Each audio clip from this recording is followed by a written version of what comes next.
Bonjour. Merci d'avoir accepté notre invitation pour faire le point en cette rentrée. La rentrée scolaire est passée, d'ailleurs sur Tarbes elle s'est plutôt bien passée puisque les effectifs des écoles sont plutôt globalement en hausse. Oui, on va dire ça se tient, donc c'est plutôt une bonne chose. J'ai fait le tour de quelques écoles le jour de la rentrée, ça s'est très bien passé. Par la même occasion, j'ai pu voir les travaux qui ont été réalisés cet été dans certaines écoles et à la satisfaction générale, tout est parfait, si je puis dire. Autre satisfaction, avant d'entamer les dossiers qui vont marquer cette rentrée, c'est l'été. L'été qui a aussi accueilli bon nombre de touristes et de Tarbais, hormis quelques passages pluvieux qui ont perturbé deux concerts. Sinon, le public a semblé être nombreux et ravi. On a eu un été extrêmement animé, avec des succès inimaginables même, malgré la pluie d'ailleurs. Je pense aux fêtes de Tarbes. Avec la nouvelle formule qui a été mise en place par le nouveau comité des fêtes sous l'impulsion de Michel Garnier, ils ont fait un travail extraordinaire et malgré la pluie, les cassetas ont connu un succès considérable à tel point que l'année prochaine on va encore agrandir ce type de propositions. Ensuite, on a eu de grandes satisfactions avec l'Equestria, beaucoup de monde et le beau temps. On a eu un festival Tarbes en Tango sensationnel, vraiment. Ça prend de plus en plus d'ampleur et on fera encore plus et plus fort l'année prochaine. Et puis toutes les animations de l'été, tout a très bien marché. Et je crois que nos amis tarbais et tous les touristes qui sont dans les Pyrénées apprécient. Ce week-end, il va y avoir le festival de musique militaire.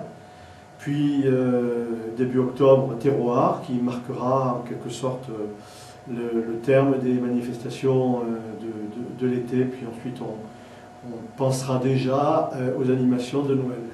Avec Terroir, d'ailleurs, il y aura la version automnale des peintres qui donne une ambiance particulière sur cette place Sainte-Thérèse. Oui, c'est assez sympathique, là. C'est une idée aussi de Michel Garnier de faire de Sainte-Thérèse un peu la place du tertre de Tarbes. Et on l'a fait avec le printemps des peintres et donc on renouvelle avec l'automne des peintres. C'est très sympathique, il va y avoir une trentaine d'artistes.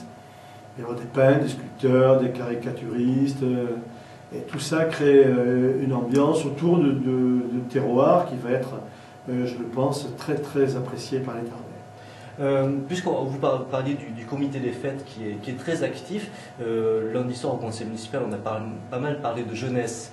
Le comité des fêtes de la ville de Tarbes et aussi les stewards qui travaillent pour l'office de commerce sont aussi un exemple de cette jeunesse tarbaise qui s'investit dans la ville. Voilà, je vous remercie de dire ça parce que c'est bien de désigner cette jeunesse extrêmement minoritaire qui pose problème dans les familles, dans les quartiers, etc.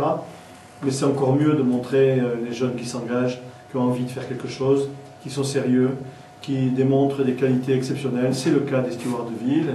Je suis très heureux, en tant que président de l'Office du commerce, d'avoir mis ces jeunes sur le terrain, car ils démontrent des qualités d'écoute, d'attention, d'accompagnement tout à fait remarquables. Et je tenais à les saluer. Je rappelle qu'ils rendent service à la population, qu'ils sont à l'écoute des commerçants, qui leur signalent tout ce qui peut poser problème dans la ville, nous permettant ainsi d'apporter le plus vite possible les solutions qui conviennent.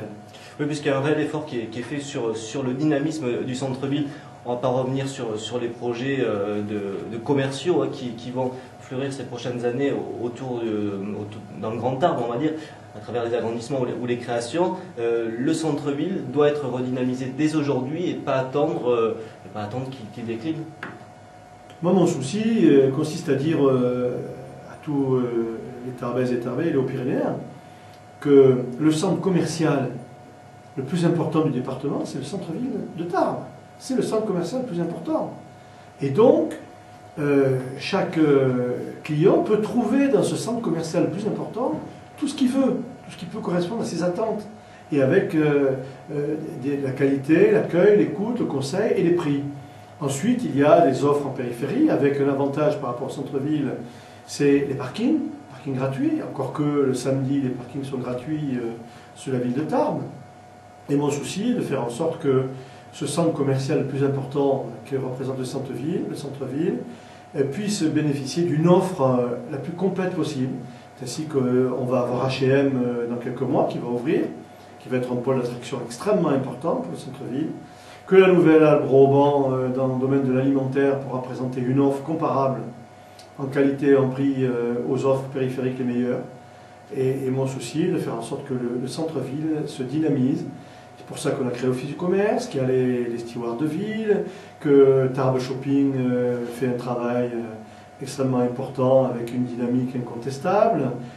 Tout cela a du sens. Maintenant, il faut que les commerçants eux-mêmes s'engagent. Ça, c'est peut-être un peu plus compliqué parfois. À propos de cette halle Broban, la rénovation, où en est le projet? On a eu beaucoup d'informations.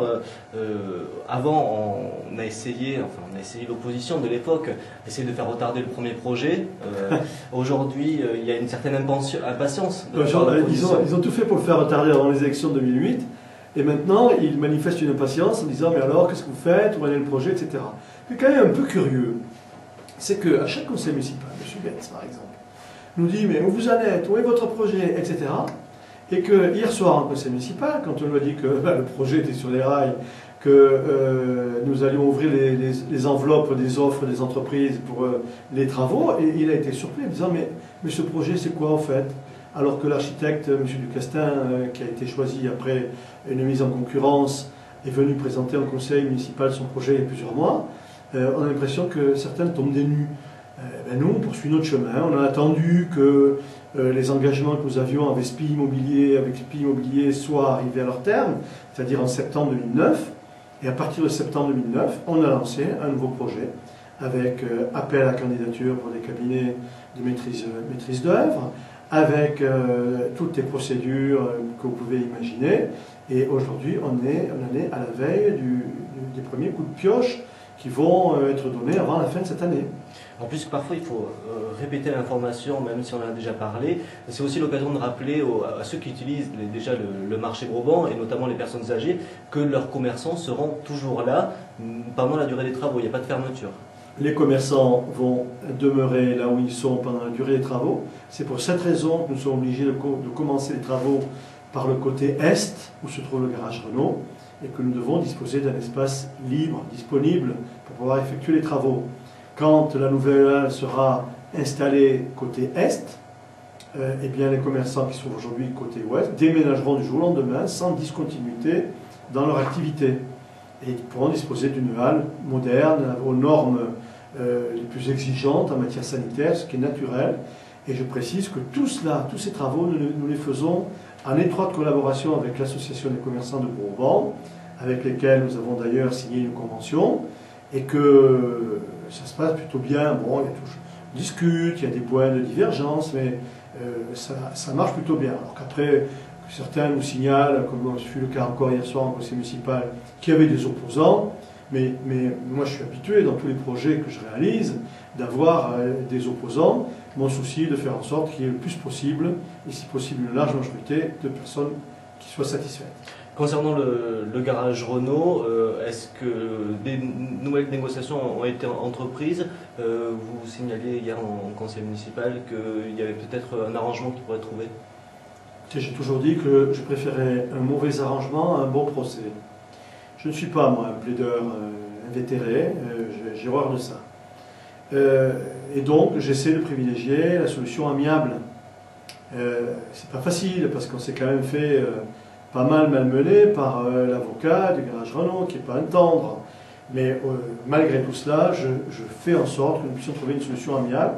J'ai rencontré il y a une dizaine de jours le président, le directeur général du groupe, et nous avons eu un échange extrêmement courtois, je dirais même convivial et positif. J'espère que j'ai fait des propositions, j'espère que parmi ces propositions, il y en a qui seront retenues, qui nous permettront de concrétiser un accord. Sinon, si on ne peut pas trouver d'accord, eh bien nous ferons valoir notre droit. Et le droit, c'est une occupation illégale du domaine public, et j'y mettrai un terme. On rappelle d'ailleurs que la première proposition que vous avez faite, ce n'était pas le départ du garage Renault, mais son déplacement de l'autre côté de la halle. Voilà, en face du conservatoire de musique, ce qu'ils ont refusé. Autre, j'allais dire projet, mais non, c'est plus un projet parce que ça a été inauguré le 30 août dernier, c'est l'épicerie sociale qui faisait aussi partie des grands engagements de cette mandature. Là, c'est un lieu qui va permettre à tous de retrouver le chemin de la réinsertion, et notamment financière. Enfin, l'objectif, hein, il faut que soyons clairs, c'est pas de permettre aux personnes en difficulté de trouver la réinsertion, mais en tout cas de trouver là des réponses à leurs besoins vitaux. C'est-à-dire de pouvoir s'approvisionner pour que les familles puissent se nourrir normalement avec des marchandises de premier ordre.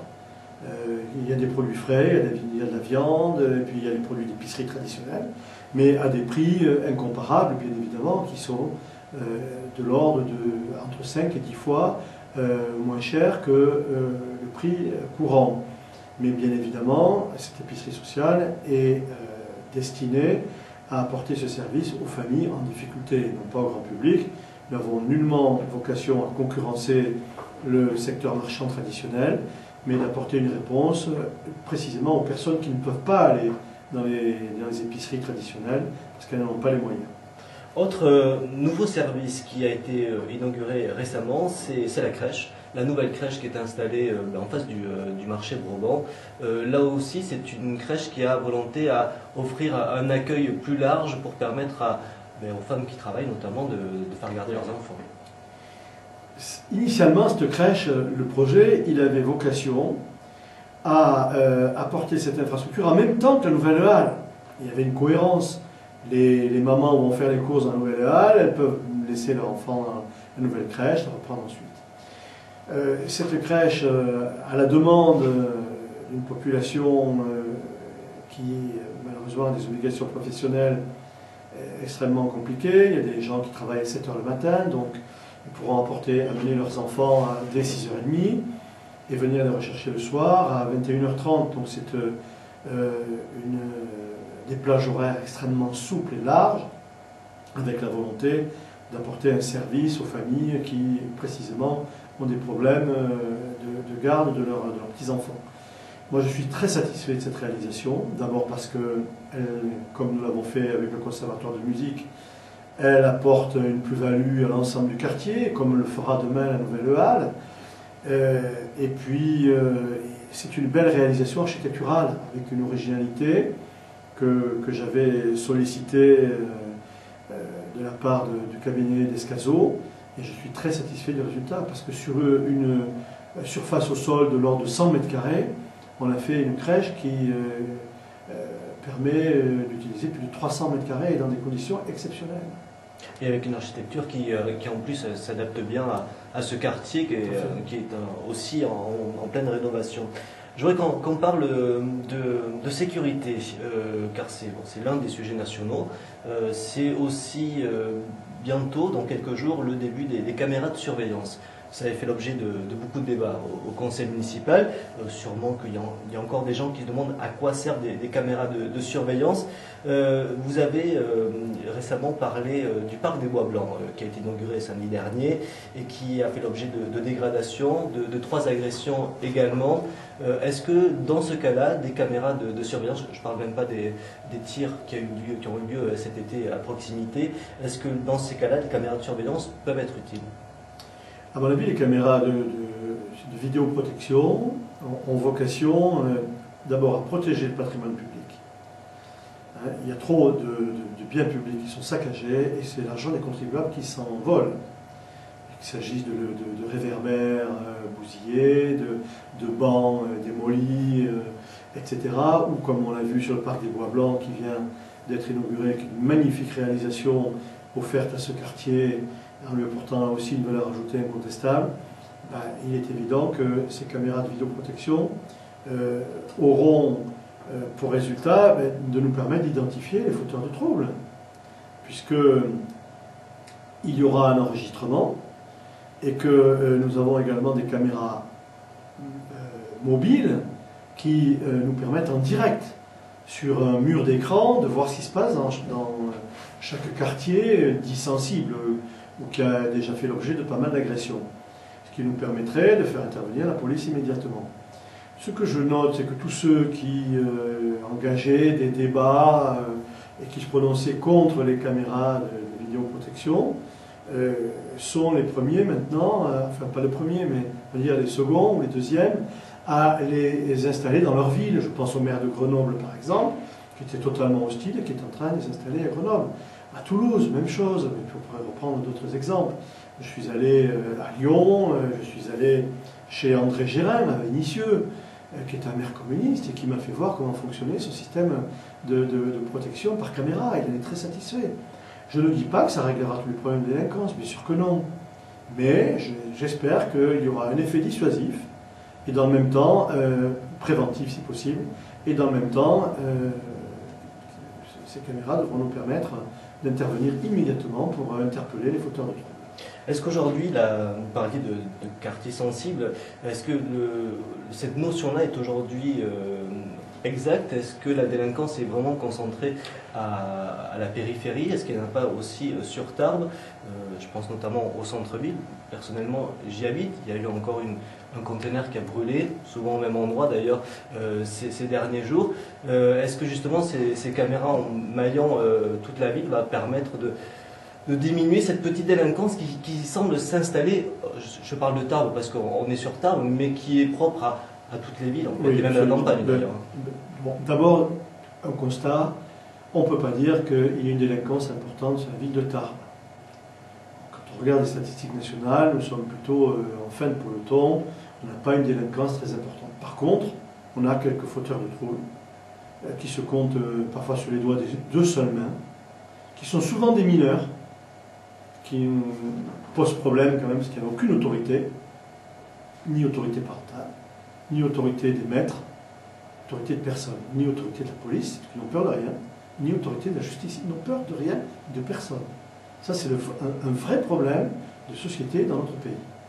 Et je pense à cet égard que le service militaire, il n'avait pas que du mauvais, et qu'à cet égard-là, il y avait un formatage du jeune homme qui pouvait être utile dans sa vie tout court, avec le rappel des valeurs qu'il fallait respecter. Deuxièmement, vous parlez des feux, de poubelles, etc. On ne peut pas dire sur la délinquance, ce sont des comportements anormaux de gens qui sont non pas à la limite de la délinquance, mais à la limite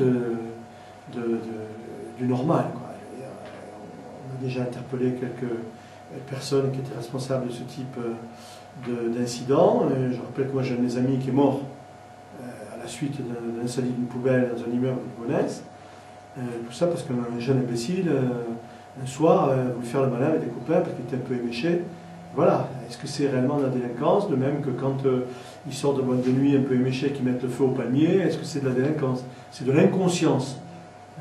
Et là, les responsabilités, peut-être qu'elles sont partagées aussi. Il convient de veiller à ce que les personnes qui sont en état d'ébriété avancé ne puissent plus consommer d'alcool. On va devenir un peu positif et parler, on l'a évoqué un petit peu, de ce parc du Bois Blanc et de cette profonde rénovation du quartier de l'Aubadère. Aujourd'hui, c'est largement plus visible. C'est vrai que le parc qui remplace cette barre d'immeubles auparavant offre de nouvelles perspectives au quartier de l'Aubadère. Alors, première question, quel est le ressenti des gens, puisqu'il y a notamment une mairie annexe sur l'Aubadère? Et deuxième question, est-ce que la ville de Tarbes, ou l'État, puisque l'État a participé aussi à travers l'ANRU, pourrait aussi travailler sur d'autres quartiers tarbais? On peut penser à Mouissé, par exemple. Nous avons des projets sur Mouissé également. Nous avons réalisé un city-stade sur Mouissé, on en a fait un sur l'Azur. Nous en avons fait un sur le parc du Bois Blanc, parce que c'est des jeunes qui nous demandaient. En disant, monsieur le maire, vous venez de refaire le stade de l'Aubadère, on ne peut pas aller jouer dessus, parce qu'on ne fait pas partie d'un club. J'aurais dit, je vous promets que sur le parc que nous allons faire, il y aura un espace réservé à la pratique du football ou du basket, comme vous voudrez. C'est ce que nous avons fait. Si ces jeunes auxquels j'ai livré ce city-stade, respectant ainsi mon engagement, ne respectent pas ce que j'ai fait pour eux, tant pis pour eux. Tant pis pour eux. Ce serait regrettable. Mais je pense qu'ils le respecteront. Cet exemple de l'Aubadère est en effet révélateur de ce qu'on peut faire en matière d'urbanisme et d'habitat pour changer totalement l'image d'un quartier. Aujourd'hui, le quartier de l'Aubadère est un quartier normal, qui est relié au centre-ville par plusieurs voies, il n'y a plus la barrière de la voie ferrée. On peut rentrer maintenant par le site de l'Arsenal, par la nouvelle avenue des Forges, etc. Je l'ai dit, ce n'est plus un quartier à part, c'est un quartier entièrement partie prenante de la ville. C'est un quartier qui fait partie de la ville de Tarbes à part entière, non plus entièrement à part. Donc, reste à voir ce qui peut être transposé dans d'autres quartiers. Sur Mouissé, il y a des jeunes qui sont en attente d'infrastructures sportives. Nous allons faire un city stade, on en promet également. Il faut être un peu patient parce qu'on ne peut pas tout faire en même temps. Ensuite, il n'y a pas de délinquance particulière. Moi, je pense qu'il y a des jeunes qui, quelquefois, s'ennuient un peu, mais ce que je regrette, c'est qu'il n'y ait pas d'autorité suffisamment puissante au-dessus pour leur montrer jusqu'où on peut aller et où on doit s'arrêter. C'est un peu regrettable. Il n'y a pas de limite aujourd'hui. Un petit mot de politique, il y a des élections qui arrivent. Est-ce que vous serez candidat au cantonal et aux élections législatives? Bon, attendez, au cantonal, non, parce que je suis conseiller régional et maire, donc j'ai 2 mandats, donc je ne serai pas candidat aux élections cantonales, mais en tant que chef de formation politique, je ferai en sorte que ma formation soit représentée dans le maximum de cantons, et surtout qu'elle puisse en gagner le plus possible. Aujourd'hui, nous avons 4 conseillers généraux sur 34. J'estime que c'est une anomalie démocratique, puisqu'on ne peut pas dire que le résultat des élections, quelles qu'elles soient, nous place dans ce rapport de 4 sur 34.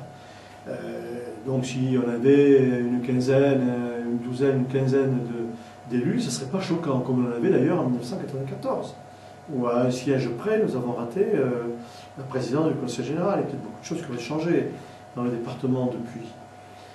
Ensuite, les élections législatives, nous verrons. Les élections législatives, c'est en 2012. Donc laissons passer les échéances de 2011. Nous verrons comment cela se passera. A priori, je n'ai pas de velléité pour me porter candidat. Je pense qu'il y a d'autres personnes qui pourront prendre le relais maintenant, mais il n'est pas exclu, si M. Gavani, par exemple, était candidat, que je me présente en face de lui. C'est à vous que je donne le scoop, je ne l'ai dit à personne pour l'instant. J'en suis ravi. Rapidement sur... C'est pas exclu, je ne pas dire que je le ferai.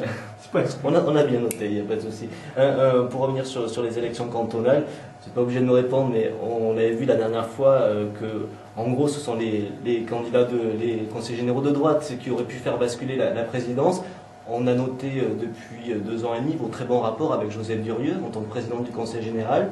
Si demain, entre PS et PRG, l'équilibre était de nouveau le même, est-ce que vous ou vos formations auraient tendance à plus pencher vers la politique qu'a menée Joseph Durieux ou redonner le Conseil général au PRG? C'est étrange qu'on puisse poser la question en ces termes, comme si c'était à nous de donner la présidence du Conseil général au PRG, au PS. Nous sommes dans l'opposition. Nous sommes dans l'opposition. Honnêtement, on ne peut pas dire qu'au Conseil général, ça se passe comme au Grand Arbre, où il y a eu un partage des responsabilités, des vice-présidences, etc. Moi, j'ai tout partagé au Grand Arbre, parce que je considère que quand les élections sont passées, il faut qu'on travaille ensemble, tous ensemble, au service de l'intérêt général. Au Conseil général, c'est un peu plus politisé. Bon, nous verrons, après le résultat de mars 2011, quelle sera la configuration. Moi, j'ai très bien travaillé, en effet, avec Joseph Durieux. Je peux le dire, j'ai vu la différence avec son prédécesseur. Mais je ne pense pas que M. Furtassin soit candidat de nouveau. Donc, nous aviserons le moment venu. A priori, la présidence se jouera entre eux. Pour revenir sur Tarbes, sur les prochaines années, quels seront les grands projets qui pourront être menés par votre mandature et par votre équipe? Le grand projet sur lequel on va travailler encore pendant des années, c'est le nouveau quartier d'Arsenal. J'avais dit qu'il fallait 10 ans pour que ce quartier soit réellement un nouveau quartier.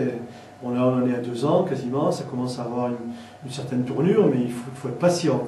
Donc ça, c'est le grand chantier pour les années qui viennent. Nous allons poursuivre donc le musée des Hussards qui va ouvrir dans un peu moins d'1 an. Il y a la Provence, c'est toujours un chantier important qui va nous mener jusqu'à fin 2012. Et ensuite, il y a le centre de congrès, le palais des sports, sur lesquels nous allons travailler. Et puis sur le long terme, sur le très long terme, il y a un sujet qu'on ne peut pas écarter et occulter aujourd'hui, c'est la réflexion sur le véritable pôle culturel de la ville de Tarbes? Est-ce que vous pensez réellement que le parvis a vocation à demeurer toujours dans un centre commercial? C'est une réussite exceptionnelle ce qu'a fait Marc Bellit et son équipe au centre commercial du Méridien. Mais si cette scène nationale continue à se développer, ça va impliquer la mise en œuvre de moyens importants, encore plus importants, et Dieu sait qu'ils le sont déjà, et peut-être qu'il faudra envisager que l'agglomération s'engage sur les infrastructures culturelles comme elle l'a fait sur les infrastructures sportives. Et dans ce cas-là, une réflexion sera amenée dans cette direction. Ça, c'est un très très gros projet pour l'avenir, c'est dans 10-15 ans. Bon, ensuite, bien sûr, nous travaillons sur la ligne à grande vitesse, nous poursuivrons nos travaux sur la rénovation des chaussées, des trottoirs, de l'éclairage public, de l'amélioration de la distribution de l'eau et du réseau d'eau et d'assainissement. Enfin voilà, des grands chantiers qui ne se voient pas beaucoup. Ça, si vous voulez, quand ça marche, ça ne se voit pas. Ça ne se voit que quand ça ne marche pas. Néanmoins, ce sont des engagements très importants. C'est plusieurs millions d'euros chaque année que nous investissons sur ces lignes budgétaires. C'est un peu comme le parc des expositions où vous avez investi longtemps beaucoup de longtemps, mais maintenant ça commence à se voir. C'est ce que j'allais dire, effectivement. Ah oui, aujourd'hui, il a mis très bien 10 ans, hein, quasiment 10 ans pour que ça commence à se voir. Et là, je dois dire, je suis assez satisfait de voir qu'on a complètement changé l'aspect du parc des expositions. Dieu sait qu'il y a encore beaucoup de travaux à faire.